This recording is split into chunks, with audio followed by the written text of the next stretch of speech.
Welcome to Adath Jeshurun. Our doors are always open.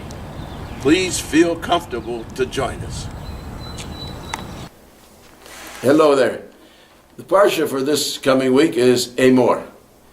And in that parsha, there's a very interesting drop-in piece, so to speak. Every so often the Torah does that to us. They drop something in, and you wonder, why was that even put there? Well, today we have that very same thought. Because in Leviticus chapter 24, starting with verse 10, it says, "There came out among the Israelites one whose mother was Israelite and whose father was Egyptian. And a fight broke out in the camp between the half-Israelite and a certain Israelite. The son of the Israelite woman pronounced the name in blasphemy, and he was brought to Moses. Now his mother's name was Shelomit, daughter of Dibri of the tribe of Dan. And he was placed in custody until the decision of the Lord should be made clear to them." And then it goes on to talk about what was going to be his punishment. But that isn't what's important to me today as some of the ideas behind this. Now there's many thoughts.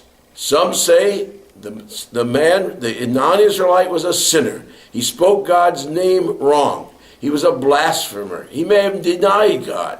And it may have been because he didn't have good religious upbringing in his home.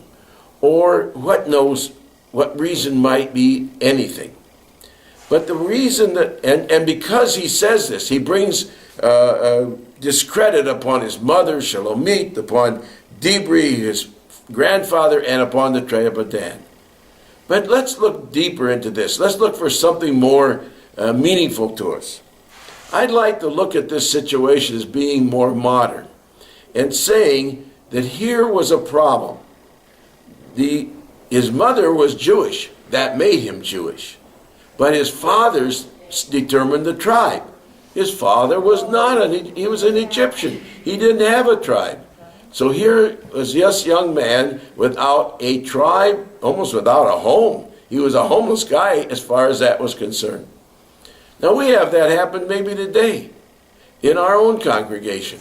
When someone comes here and they've been married to someone who is Jewish, but they are not Jewish at the present time. And they enter into our doors and we welcome them. And we say, be part of us.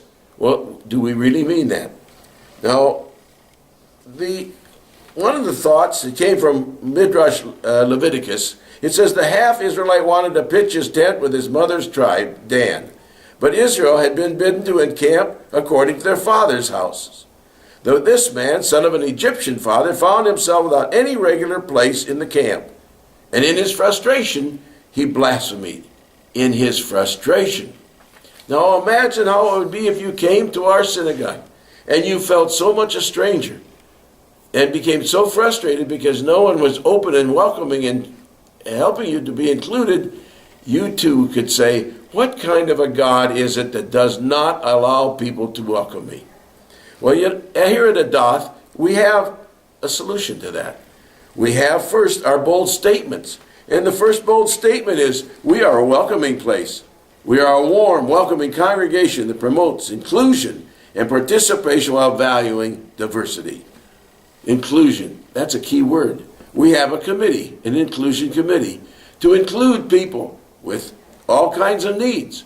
And maybe the need is a place to call my religious home. And besides that, we have another committee called Keruv. Keruv, it's sort of like putting your arm around someone and pulling them closer to you. My friends, I would hope that this passage comes to mean to us and is a lesson to us that we need to be open, welcoming, including, and putting our arm around those people who come to our synagogue and are looking for a religious home, and that we should be there for them at all times. Have a good Shabbat.